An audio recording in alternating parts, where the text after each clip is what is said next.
Hey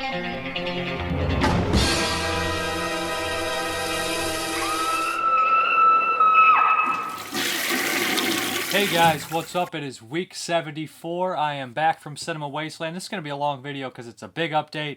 There'll be a little bit of Cinema Wasteland footage tacked on at the end. Warning, the footage looks like crap, it sounds like crap, and there's probably some offensive, ridiculous material in there. It is Cinema Wasteland. Everybody's not on their best behavior, and my hair is looking crazier than ever. So I also wanted to talk about The Bad Man a little bit. That's a movie that I was in, directed by Scott Shermer, has Ellie Church, Arthur Culper, and Jason Crow in it, of course. It's out to the Kickstarters, and it will be released November, I believe 16th to the general public, not the Kickstarters. So there'll be a link below to check that out. I'm going to hop into the reviews after a drink of Propel. Let me grab this. Like I said, a little dehydrated from the Wasteland weekend. It was pretty fun. I met a lot of people. Everybody was great. I'm not going to take the time to list everybody off, but I had a lot of fun. First one is Schlock by John Landis. This is released by Arrow Films. I had actually never seen Schlock. This is 1973. This is the first directed film by John Landis, and this is nonsense. This is a weird one. This is a silly one. This is actually... It's a pretty fun one at the same time. It's kind of a parody of stuff like Trog, which I never seen, but I know what it is and how the film is kind of. We have a prehistoric ape. That's the missing link. He, I guess, was unthawed, and he came out of this cave, and he's out of his element, and he goes around and starts killing people in ridiculous ways. The plot sounds like a horror movie. It's not a horror movie. It's very tongue-in-cheek. It's very ridiculous. It's like a parody. It's almost like a Naked Gun kind of style film. He's known as the Banana Killer, and in the opening, there's like 200 dead people, no gore or anything, just laying there. Everybody's ridiculous. Everybody has really stupid names like Sergeant Wino, and it's all nonsense. It's all hilarious. But there's some really good gags in here, some fun moments. A lot of it was done on a whim, you can tell. It's actually John Landis in the ape suit. The ape suit's actually done by Rick Baker. This is the second movie right after Octoman, which is an awful movie. Awful movie. I turned that one off. But Schlock is much better an improvement on Octoman. And there's a lot of movement. They let John Landis be able to use his face, and there's some good moments where he kind of looks over and smiles and whatnot. Like I said, there's lots of good gags. There's a moment where he plays with a blind piano player. There's he's obsessed with eating, so there's a lot of funny moments in a movie theater when people are going up and getting ice cream out of a vending machine, and he can't figure out how it works. And he goes up to the candy counter and points to something, and she hands it to him, and he gets super excited and starts pointing to everything. Steals this ice cream cake, and these little kids run up and start eating with him, and this dog. It's nonsense. It's some pretty funny moments. Like I said, there's lots of good gags in here, and lots of people getting killed, but not in graphic ways. This is pretty much a PG movie. The features are pretty cool. There's a interview with John Landis, and the John Landis interview is actually really informative and always educational with John Landis. You can watch this guy talk about anything. He could talk 45 minutes about flavors of chicken wings, and you'd be interested because he's a smart guy. He's and he knows a lot about film. He tells stories about getting how to try to get this made and how he went to Roger Corman, and Roger Corman's like, it could use some tits. He's like, it's a kid's movie. He's like, it'd be better with tits. And that whole story cracked me up. There's a commentary. It's the old commentary. It has Rick Baker and John Landis from the original Anchor Bay edition. So there's some nice stuff on the release, and it's a nice release. It's a cool movie, kind of a little obscure, and it's the start of a kind of a legendary filmmaker who would go on to make such greats as Animal House, Blues Brothers, and of course the American Werewolf in London.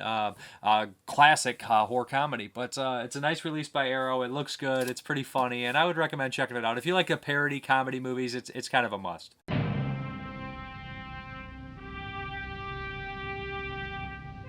It seems that several cadavers were so badly torn apart that it will be quite impossible to ascertain exactly how many individuals those pieces belong to.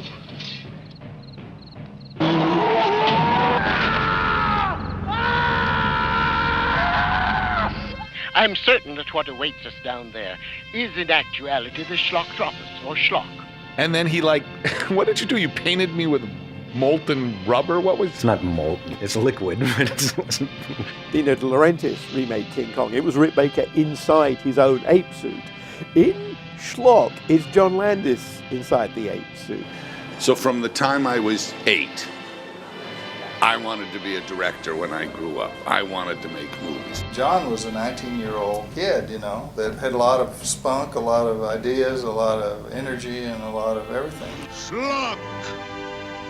Schlock! Come in.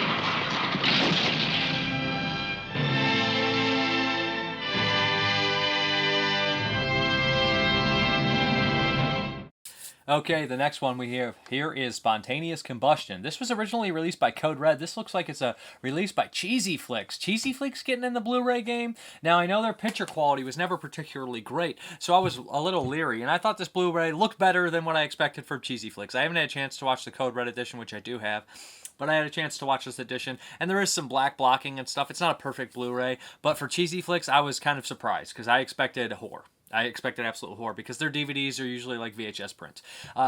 Spontaneous Combustion I hadn't seen in a very, very long time. I saw it when the DVD, I believe, was released with the double feature with, it might have been Society, to be honest. But this has Brad Dourif in it, and it's directed by legendary horror director Tobe Hooper. This was made in 1990. It also has the guy who, John Cryer, who plays Man-at-Arms in Masters of the Universe from 1987. That always, every time I see that guy, he's Man-at-Arms to me. You dare threaten her life?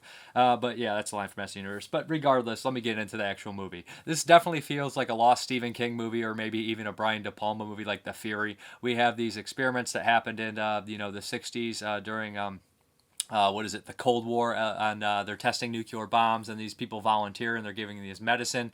Come to find out the woman's pregnant. Everything's fine with them, but something's wrong with the baby. The parents ignite and fire. They are spontaneous combust right after the baby's born, and the baby's kind of given to like a different foster or whatever, grows up not knowing it's past. It's Brad Dourif. He grows up. There's something wrong with him. His temperature always runs a little high, and he starts to uncover these government conspiracies about his parents and about him, and that's pretty much the plot of this movie. It's under the backdrop of this nuclear power plant being put up, and they're obviously involved, and there's people not wanting nuclear power plant to be open, and that's the plot of this movie. There's a lot of people catching on fire that interact with Brad Dourif, people he doesn't like. There's a lot of director cameos in here. I think I spotted Mick Garris in a restaurant. I know there was John Landis in here for sure, so that's fun, and Tobe Hooper himself is also in here as a guy in a bathroom. Those are the things that stood out to me.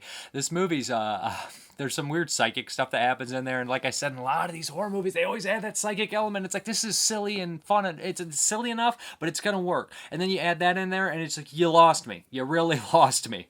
And I don't hate the movie. It's fairly decent. It's right down the middle for me. I like Brad Dourif. He always turns in an intense, crazy performance. Some of the special effects are really damn cool. They play with the fire. Sometimes it works. Sometimes it doesn't. And I do like the movie. And I probably like it a little bit more than average. Maybe I'm a little harsh, but the ending kind of started to get a little sloppy, and that whole psychic thing. It's almost like Hooper always is like has these flashes of brilliance and then a little bit of sloppiness. Kind of like this is like on the same like par as The Mangler, which has some really cool things in there, but some really dumb things at the same time, and some really like bad story structure.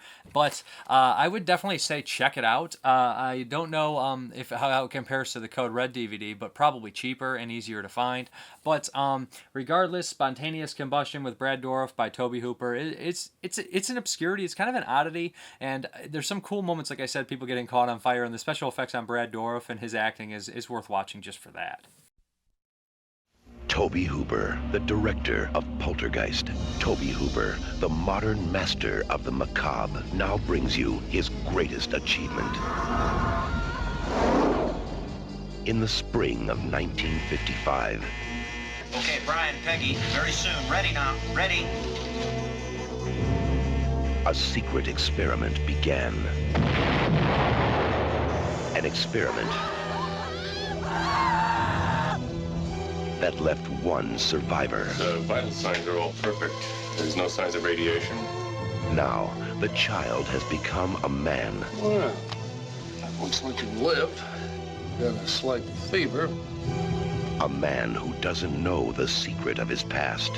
My parents didn't burn to death, they drowned. Something's happening to me. 2 people I know burned to death.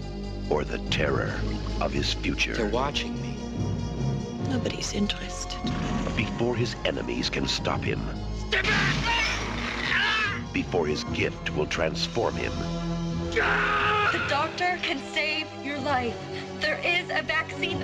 Sam Kramer must uncover the mystery of his own life. All right.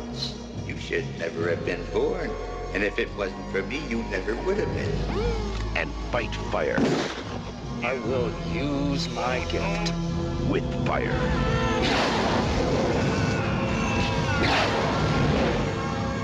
Spontaneous Combustion. Starring Academy Award nominee Brad Dourif, Melinda Dillon, and Cynthia Bain. God damn you! Spontaneous Combustion.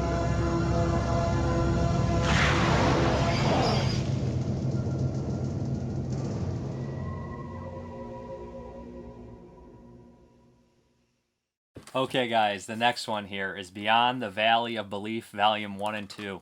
This is from Rock Bottom Video. I know these guys, okay? This right here is wonderful. If you guys seen this, this is so freaking funny.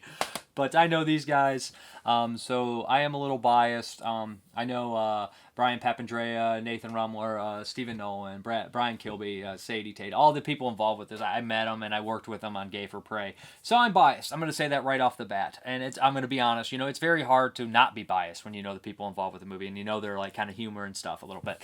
But Beyond the Valley of Belief, the first one follows the host Jonathan Fritz instead of Jonathan Franks. And you guys remember the show Beyond Belief? A really stupid 90s show that would show you 5 stories and then you had to guess which ones were real and which one were fiction, fact and fiction. As a kid, I distinctly remember one of these stories about the boogeyman, and it was fact, and this kid got killed by the boogeyman, and it scared me and my cousin because, you know, when you're little, you believe everything that they say is real. You're like, it's really happened, the boogeyman's real. We ran out the house, scared of the closet. It has nothing to do with Beyond the Valley of Belief, but so let me get into this. Brian directed this one, Brian Papandrea. I always say his name wrong, and I'm going to keep doing it just because I know he doesn't like it. But, and I'm a moron, so I'm covering up my own stupidity with it. But he's the host, and this whole structure of the story is him telling the stories, and he's a recovering alcoholic, so they paint this story arc in there, and over time he starts to drink and get more and sloppy and out of control throughout the stories go on. The first story is a Halloween story about a guy in a scarecrow outfit that gets accused of being actually a monster. This one's pretty funny. It has a pretty nice Halloween feel to it. I enjoyed that one. Probably one of the most on this. There's also fake trailers and fake commercials thrown in between and stuff. One of the other skits in here is kind of done in a silent type movie. It's a little funny. It's strange. It has Brian Kilby in it. It's all right. It made me laugh a little bit. And then we have like there's a couple others in here. The haunted bike, which is it plays into the drunkenness of the character, and lots of ridiculous. The one in the record store cracked me up. There's some great dialogue within here. And Nathan Rumler, he's playing like a complete idiot in this skit, where he's in a record store. He's like, I don't have any money. And he's like, how much is this one? Oh, and his eyes are closed. If you know Rumler, his eyes are almost always freaking closed. But Beyond the Valley of Belief, the first one, it has some pretty good laughs in there. And I enjoyed it. I had some fun with it. It's fairly short, so it doesn't really wear out its welcome. And it tells a story while it's telling 5 stories. And it does it pretty well. As for the sequel, well, you know what? Let me throw in the first trailer right here. See if you like that. And I'll come back. We'll talk about the second one. Boo! Happy Halloween, I'm Jonathan Fritz. Join me tomorrow for a special live broadcast of Beyond the Valley of Belief. Help! Please!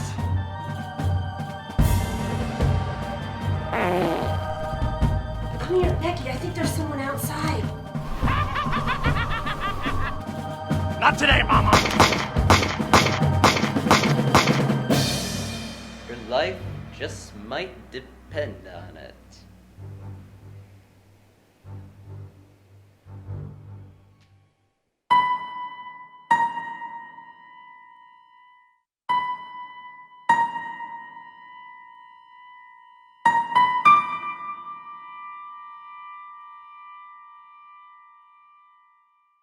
Okay, guys. As for the second Beyond the Valley of Belief, I think this one's an improvement. I thought it was funnier. I thought the skits landed better, and I thought it started off with a better skit. The wraparound here shows Brian. He comes back to the studio, and he's been fired. He's a mess. He's in a.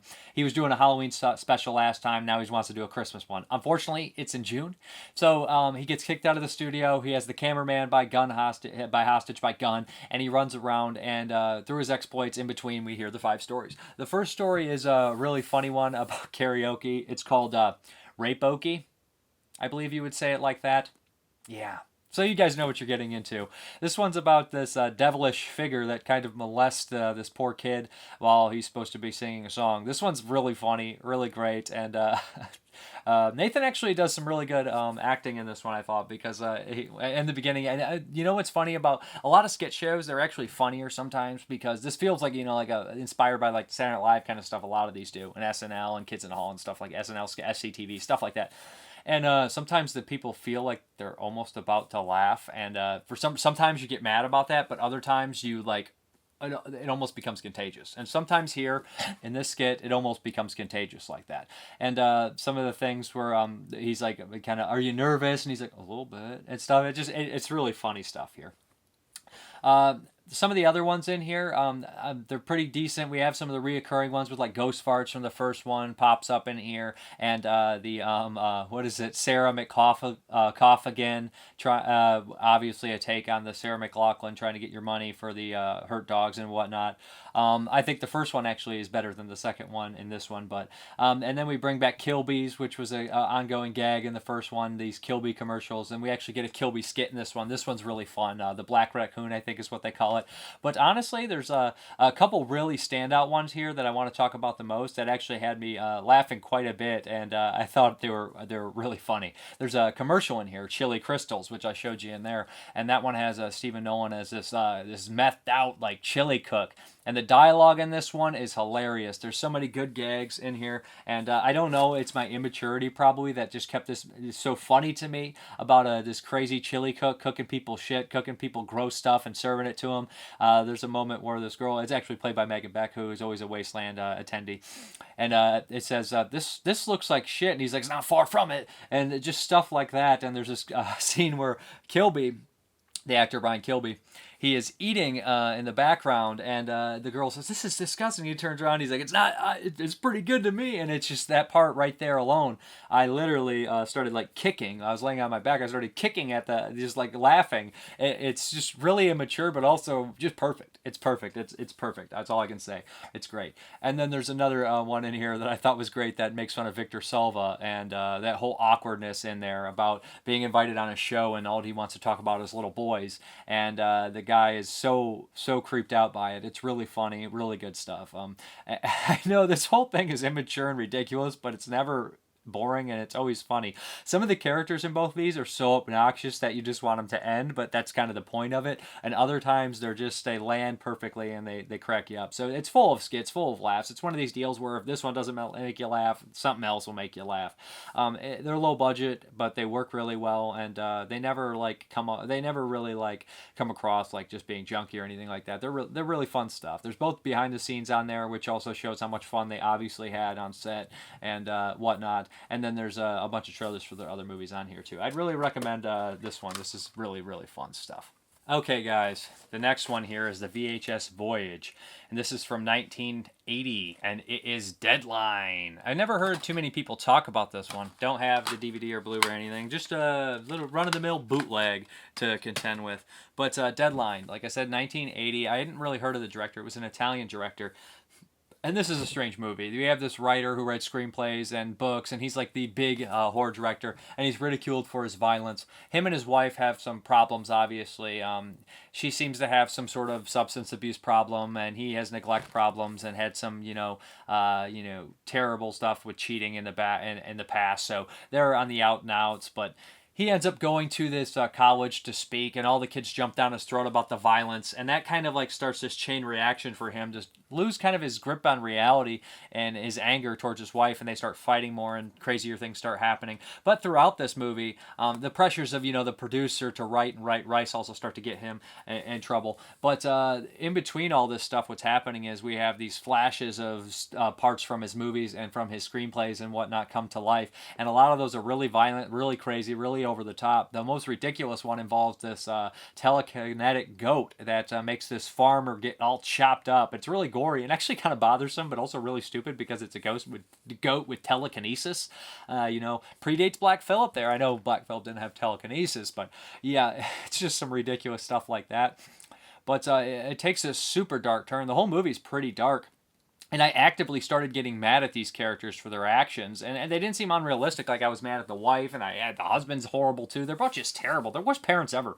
And what happens is he loses his grip on reality, and things start to slip, and it gets really weird. And it's a pretty cool movie. Like I said, the gore, when it goes to those moments, is actually fairly gory. And it has this really dark moment. And a lot of it's like this dark drama and whatnot. It ends pretty crazy, and it doesn't necessarily feel like a horror movie, although it has a lot of these horror things in there, and it's about horror, and it's more like a horror of a marriage, and it's really drama, and it's more dark drama than anything. But it's a strange movie, and I would recommend checking it out. I think that a lot of people would like this one. It's pretty unique, pretty different, and I don't hear many people talk about it. I think that it would nice to hear the director or if anybody involved with the movie talk in depth about it, and it does feel like they were kind of inspired by Stephen King or something, like an evil Stephen King. But yeah, that's Deadline.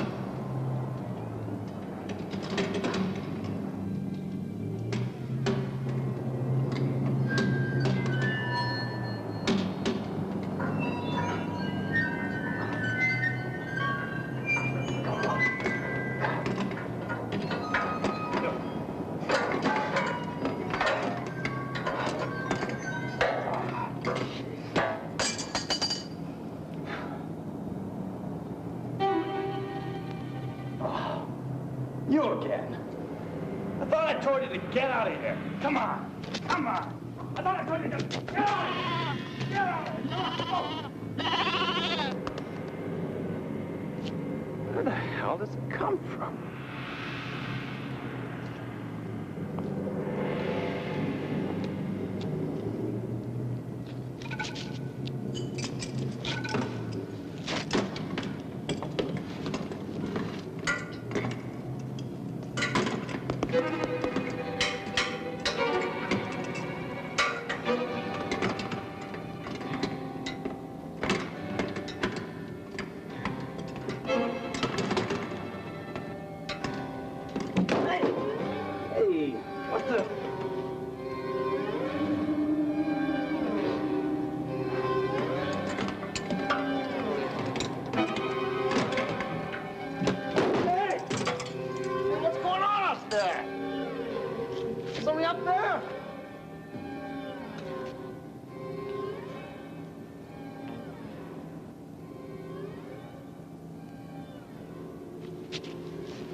Ladies and gentlemen, may I present the creator of that amazing sequence, Mr. Stephen Lessie.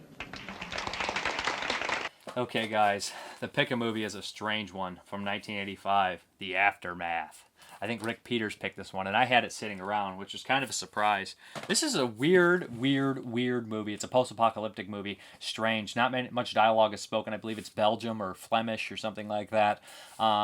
Yeah, we have this, the main protagonist is a guy, he seems to be working in this nuclear place, or where he is, but there's dead bodies, maybe it's a morgue, I don't know what's going on here, but the very opening of the movie, the protagonist, we realize, is a necrophiliac. He walks in and starts to fool around with the body.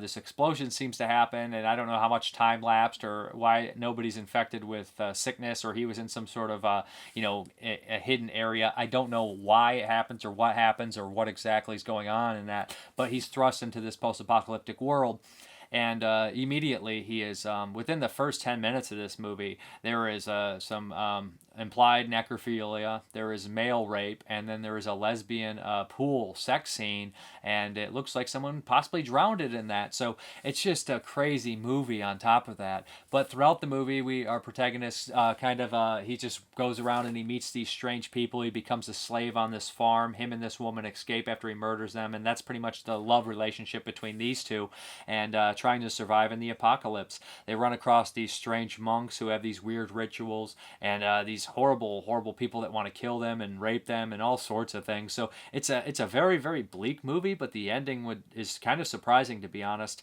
It's very sexual. There's a lot of sex in here. There's a lot of cannibalism. It's like a taboo checker. There's so many taboos broken in this movie, but also at the same time it's done in kind of like an arty way, but it's very exploitative. It's like an artsploitation movie, I guess you'd say, but it's interesting to watch, and it's unique, and it doesn't really pull its punches, but the ending feels so strange, and it almost is like, is this some sort of thought instead of reality? But I would recommend checking it out if you like extreme movies or weird movies or different movies. There's some really good moments in here, and it looks so bleak. It's in full screen. It doesn't look particularly great. For the price on that release, it's like 35th anniversary or 25th anniversary. It's like, yeah, you think you'd try to do something with it. Maybe the elements are lost, but there's not any features on here either. There's not much spoken dialogue, so there's no real subtitles. But it's a weird, strange movie, and I'm glad I saw it, and I think that other people would really enjoy seeing this one. And it's definitely different, definitely unique, and there's some stuff in here that you won't see in other movies, I don't think. And it's definitely one of those post-apocalyptic movies, and it feels more like a horror movie in a lot of ways, and just crazy, crazy weird stuff.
Okay, guys. As for the pick-a-movie, we're still doing it. We're still doing the pick-a-movie. But from now on, I got these little things on here. If you do want to enter the pick-a-movie, all you have to do, what it is you enter, and I'll throw you in the bag, and you'll be drawn out. You enter on the Screaming Toilet or the YouTube, but I am going to start a new bag. Everybody said that we're going to draw this bag out until it's empty, and I'm going to have a new bag. Every time somebody enters, they're getting tossed in a new bag. We're going to go until this bag is empty, so everybody's going to get their chance, because I'm starting to see a lot of people get re-picked out, and a lot of other people not get picked out. So I really like to see what you guys want to check out. So let's see who the winner is. I believe James Grimmer won last time, and I can't remember what he picked, so I'll have to go double check on that.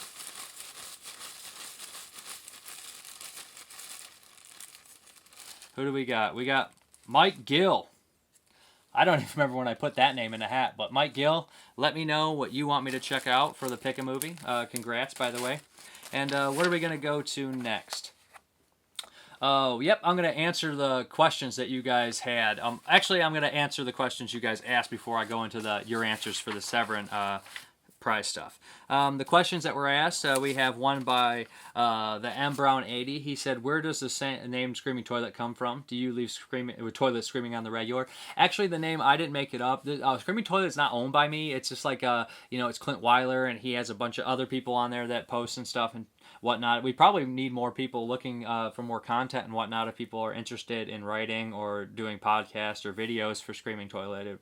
Clint would probably be interested, but it's not my website. I'm not sure where he got the name on that. I just, basically, post on there and share my stuff on that site. Nick Mua, sound and music create mood, but which do you like the best, a movie score or soundtrack? It all completely depends. That's pretty hard to pick. But I both. I like both. I can't pick. I don't like heavy metal in my soundtracks unless it's actually part of the movie, in itself, people actually playing it.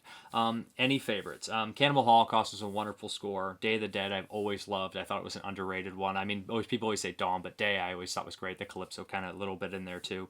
And Young Guns is one that always stuck in my head. I think that Young Guns score is just really emotional for that newer Western. It's almost like a guilty pleasure Western movie for me. I love it. You've often discussed your dad. Would you ever consider making a movie or documentary about him? I discussed my dad because I'm not saying he's uninteresting, but he was an interesting person to me because I grew up with him, and I don't know if a documentary about just him would actually be interesting to anybody, but maybe I would make a documentary about both my parents, not because who they were, but maybe so who they were, but what happened to them. I don't know. I don't know if I would want to do that. It might seem exploitative, to be honest. Which actors, male or female, do you always mix up? Okay, Ferzuka Bulk and Debbie Mazur or how you say her name. I mixed them up before, and I actually mixed up Emil Hirsch and the guy from Dead Girl once. I don't know why, but I did. Those are the ones I do. I don't really mix them up, actors and actresses, all that much, to be honest. Christopher Dallier. Oh, sometimes I'll mix up, I'll forget. I don't mix them up if I see them, but I'll forget if it's Kim Basinger or, Sharon Stone in a movie and stuff like that, because at the time there was just, a lot of the similar stuff. Christopher Dallier, what is your favorite movie soundtrack? I just answered that. I probably, let's just go Cannibal, Day of the Dead. Day of the Dead, let's go that one. Or soundtrack, not actual score. Ooh, that one's tough. There's so many good stuff in maybe a Tarantino movie, Reservoir Dogs has a really good one. Also, favorite Goblin score / instrumental. Tenebra, if that counts. I know it's not considered Goblin, but there's 3 guys from Goblin, so maybe I don't know if it's credited as Goblin or Claudio Sonetti and 2 other guys, but Tenebra or Tenebra. Peter Engelin. Question: if you could replace an awful score of a movie, a lot of score questions, and would also improve the movie cinematically, which one would it be? Mine is a horrible score of Ennio Castorelli's Kioma, which is probably inspired by Leonard Cohen's song, classic songs of the classic McCabe and Mr. Miller. I would pick The Orphan Killer. Not that it's a tremendous movie or anything like that, but I hate its soundtrack and score. I think if you switch that out, it would be a little bit better than it is. There is that contest that's still going on. You have till next Sunday to get your name in there, early next Sunday. And all you have to do, it's the Severin. You'll get a chance to win Anthropophagus and Absurd on Blu-ray. See last week's video if you want more details. All you have to do is like the Severin page and leave a comment on the Screaming Toilet page on this video, or on my YouTube channel telling me your favorite Severin release. Okay, but here are the answers from everybody else last week, and this is going to be also the question of the week for this week, the same deal. So if you already answered, don't worry about it, but I'm giving you guys another chance to another week to enter. Ryan Loxton said Threads. Nick Mua, my favorite Severin release is the very recent The Changeling. The Changeling, sorry about that. Easily one of the best haunted house films ever. Moody, dark, emotional. Thanks to Severin, this little beauty will stand the test of time. Sometimes there's grammatical errors in their actual answers, so sometimes it becomes difficult to read them. The artwork the disc comes in is just that, art, and those features wealth. Wealth is too poor a word to describe them. though the commentary is my favorite feature. Christopher Dellier.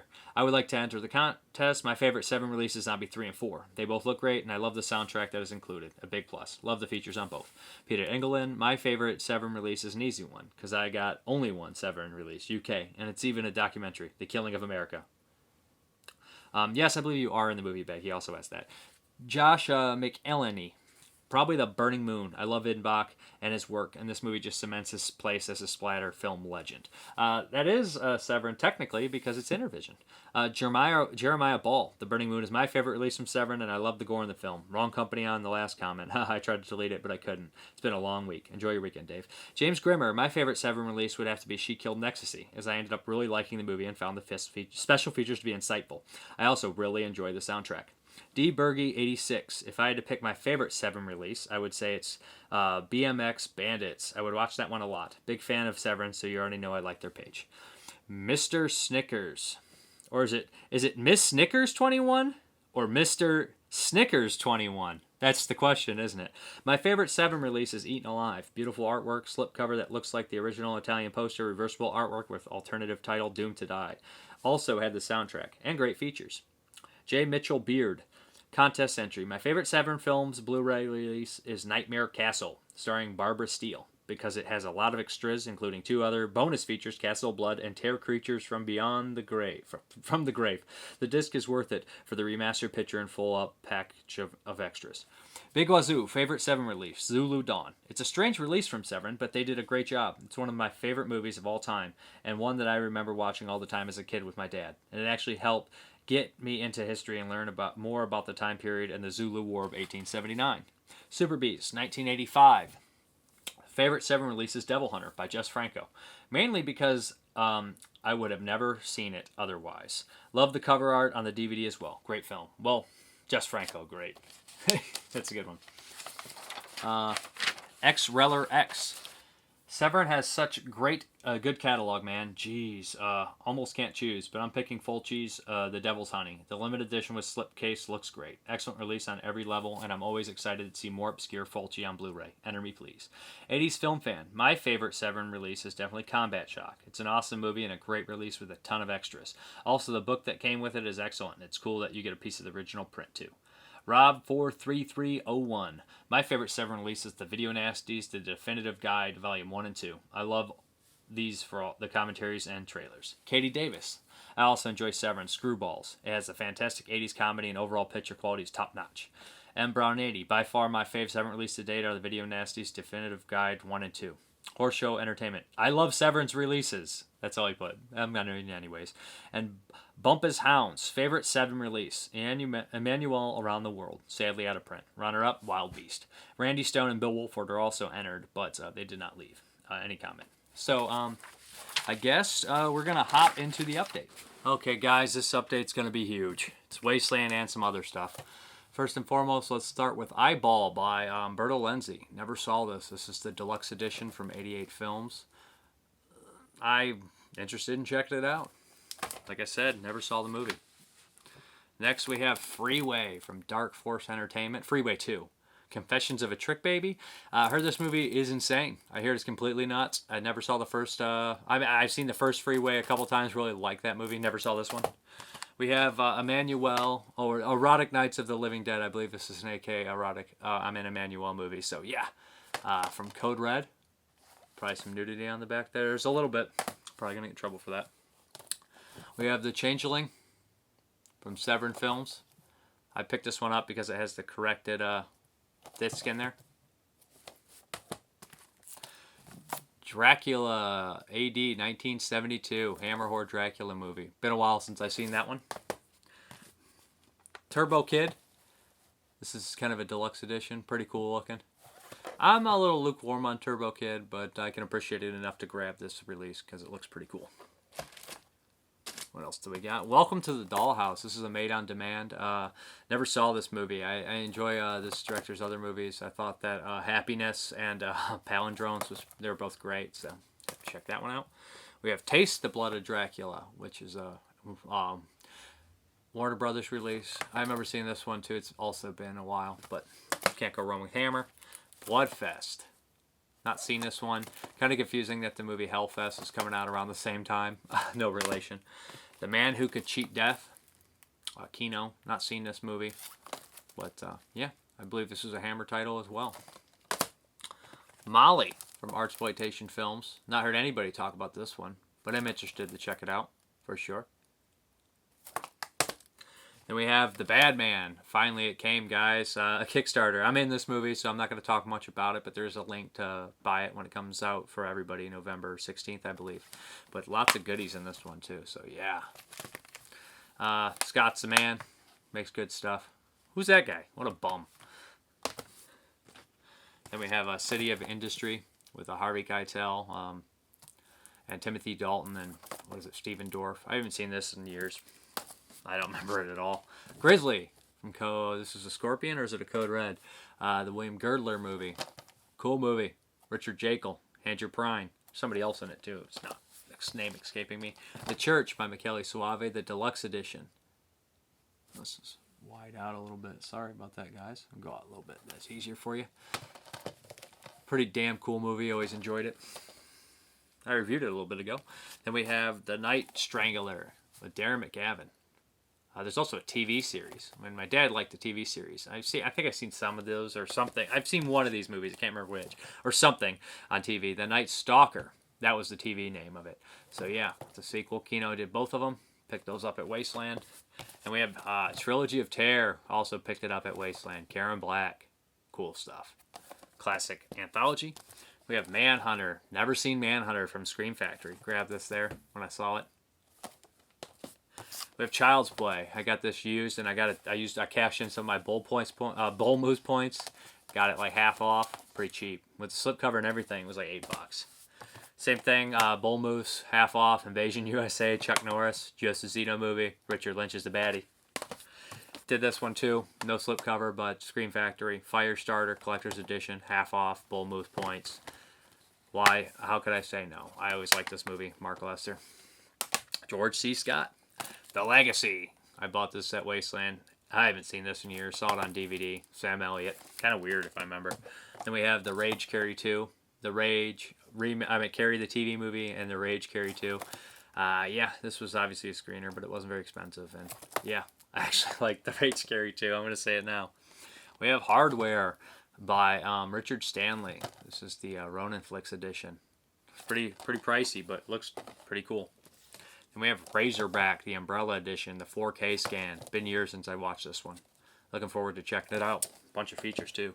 Then we have Violent Instinct. This is the recut Primordial by Eric Whiting. So I wanted to check that out. I really like the original. And this is a shorter version, DVD Blu-ray release. So cool. Then we have The Big F by Rock Bottom Videos. I bought all their films on Blu-ray. Like those guys. This one's pretty fun if I remember. It's been a while though. Gay for Prey. Yeah, bought my own movie when I was there. Why not? I was in it. So it's pretty goofy, pretty fun if I say so unbiasedly. But Guarding Evil. But this is strange. This movie was like Evil Dead kind of ripoff, and they went through. This is Rock Bottom one as well.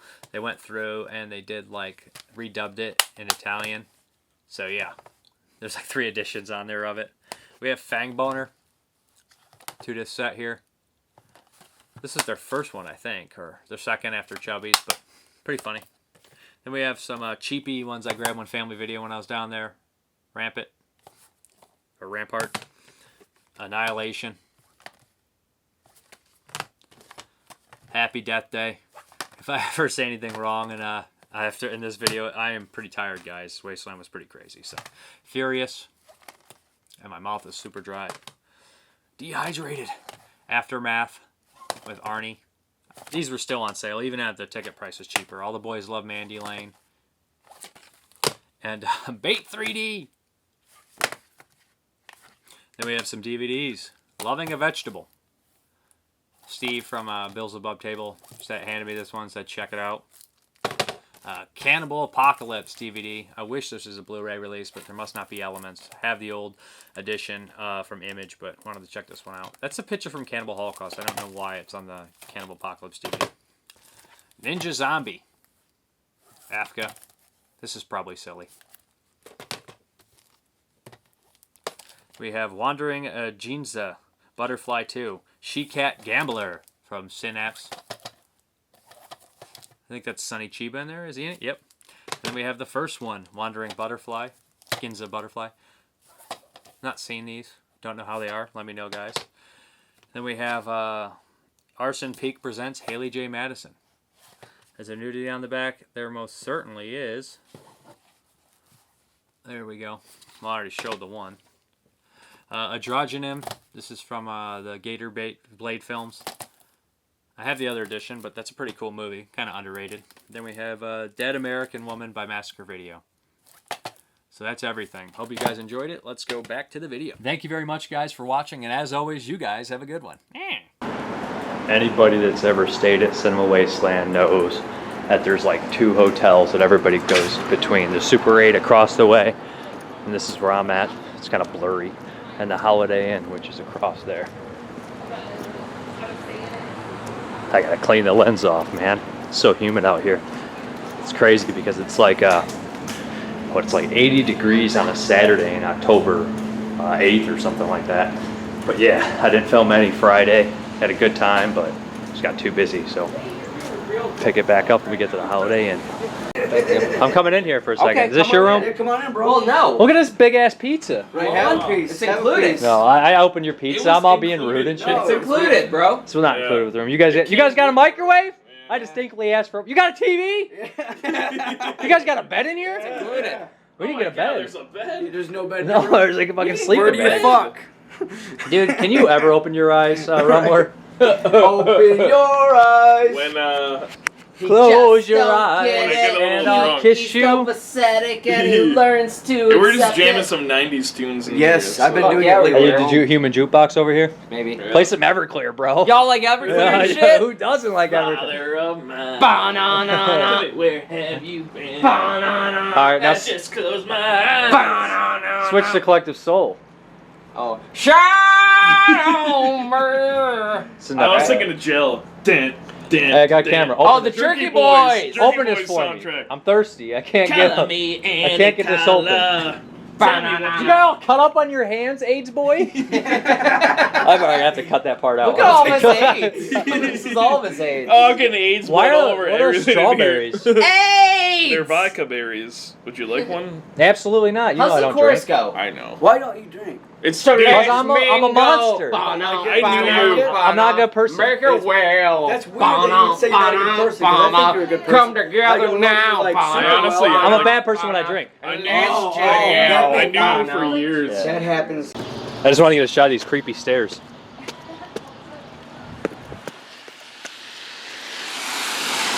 And here's where the magic happens.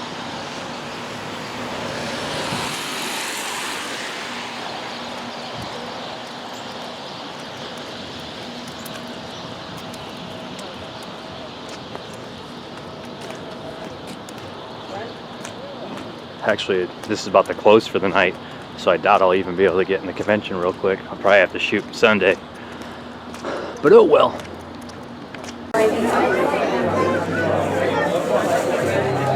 What are you drinking? Propel. I hate it.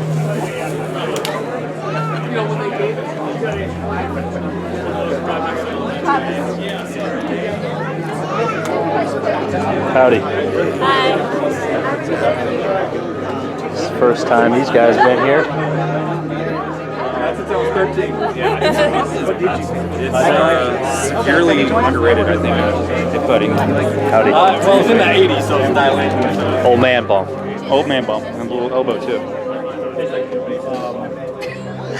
Might be here. Might, maybe. How come it smells like cat piss at this table? If all of a sudden you smell fetish. That sounds literally. It doesn't smell like fart. Oh my god. It smells like Kaylee's breath. I'm sorry, I had to say it. You were pushing it so I had to say it. No, literally. By like the hotel, it smells like cat piss in all the bushes in Super 8.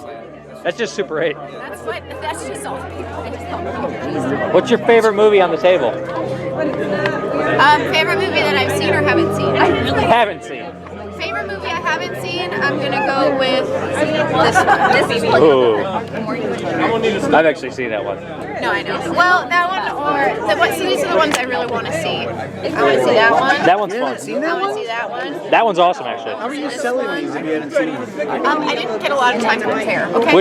Which ones have you seen? That one's badass. This one and Happy Later are the ones I have seen. I love this movie. So do I. I think I would have to say like this one. Okay. Yeah, this one, like, it's like one of those movies a lot of people like because it's so stupid, but I actually genuinely like it because I'm just stupid. Yeah. Like, oh wait, Mr. Tony the Dead wanted me to get one of those intros if you don't mind doing it. Who? Mr. Tony the Dead, the YouTube guy. He asked me. To get me? Yeah, just in intros. Not now though, not on this. Later. Okay, that's fine. I will. I was just Cool. like, I have to get a link for my model. Where? No. I don't want to use this. I have a cell phone so I can send it right to him. Okay. Thanks. I'll see you later tonight. I'll be around.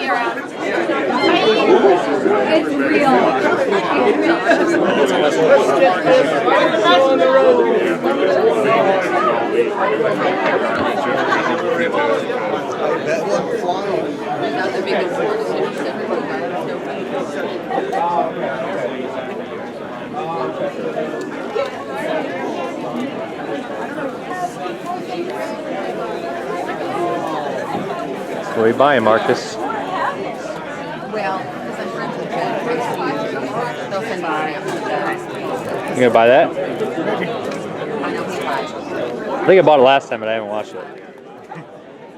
I have so many movies I haven't even opened. I'm the same way, you know that. And plus, there's nothing else. We have also the biggest music audience in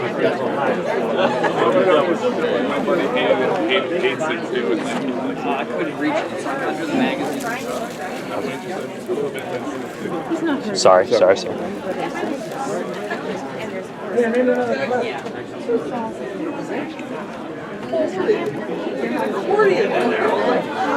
I thought the same thing. That looks comfortable.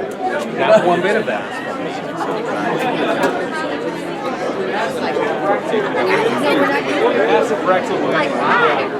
That'll be the one.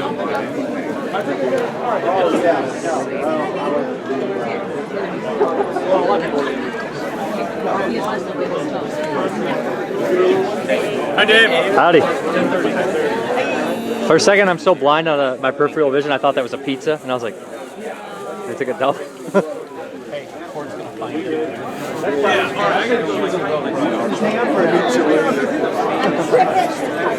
thought your name was Peter Parker. Is it? I wish it was Peter Parker. I wish I was if I was Spider-Man, you think I'd be here? I'd be Robin Banks.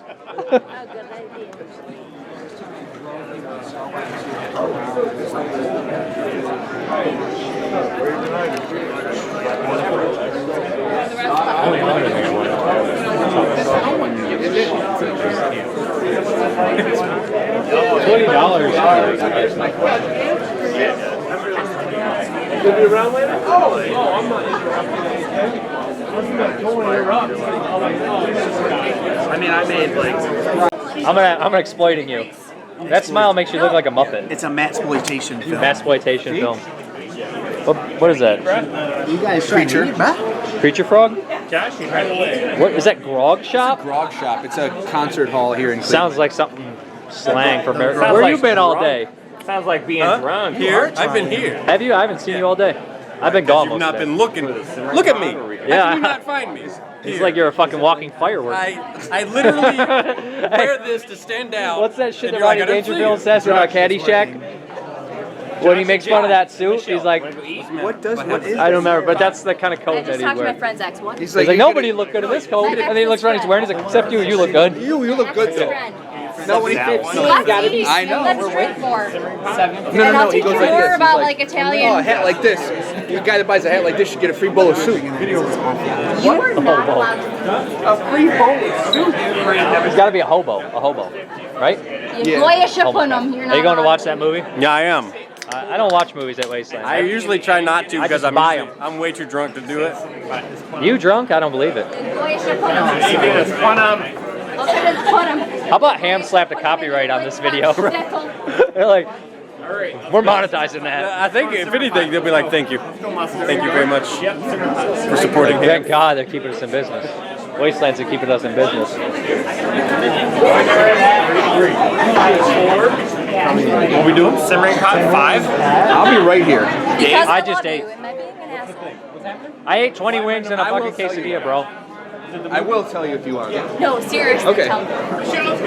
What are we doing? Where are they going? We're going to this reading room. Where are they going? They're going to eat. I don't gotta watch. I Give me can't a watch, eat. bro. You're like, huh? Give me a watch.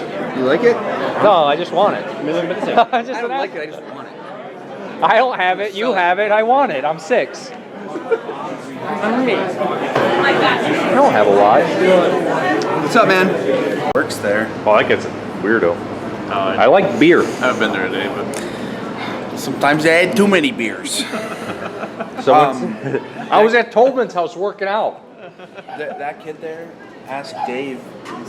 He said something under his breath, like the guy at the gas station. Like when I checked out, he's like a little short guy under his breath. He's like, "Don't forget your onions." I was like, "What?" Because I had my hearing's not great, and I was like, "What?" Don't forget your onions. And then something like that, and then like Cage was checking out, and he said something convention. You're like, Cage was like, "Yeah, we're with the convention." And he was like, vampires under his breath. He calls us vampires. Yeah, he like had this weird smile. He's like, vampires. I was just like, I didn't know what to say. I don't know if he was I've been like speechless weird or what.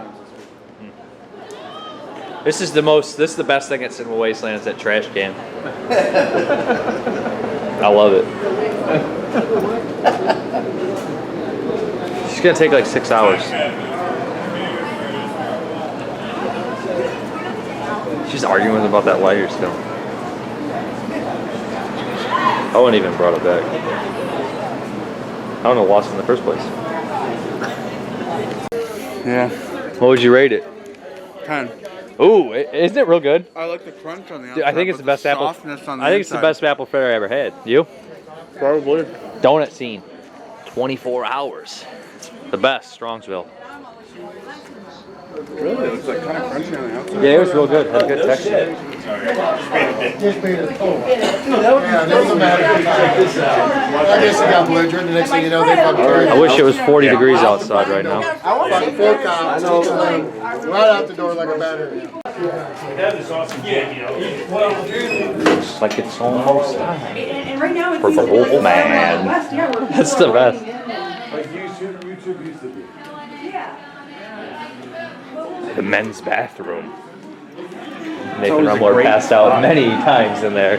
But he passes out in this one up here, though, the classier one. Yeah, Nathan Rumler right there. I think it was.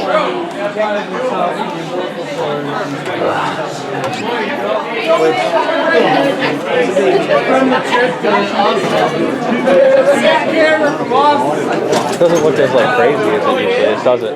No. All the Wasteland people are just getting old, so no it's coming anymore. It's a good damn camera. Where's Shania? She's at the gas station. She coming back? Yeah.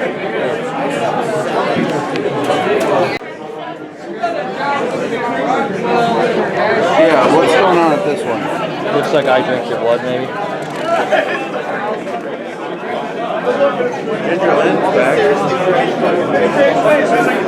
She was at one of the first ones I went to. Yeah. No, she was not. Yeah, she was. Does she like beer? What's that? Tattoo. Nobody wants this. Just left it on the table. It's wolf blood. It's about as desirable as a bag of sour cream Lay's. Ooh, look at that wolf. How would somebody take just one disc out of it? I never heard of that show in my life. It's BBC. All 13 episodes of the hit series, dude. Season 3. $2. Hey, you want Wolf Blood Season 3? $2. It looks like it's free. Season 3, Wolf Blood. Complete 13 episode arc. Wolf Blood? Never even heard of. I like Wolf Blood. 1 or 2. Sometimes I like too much Wolf Blood. She likes beer.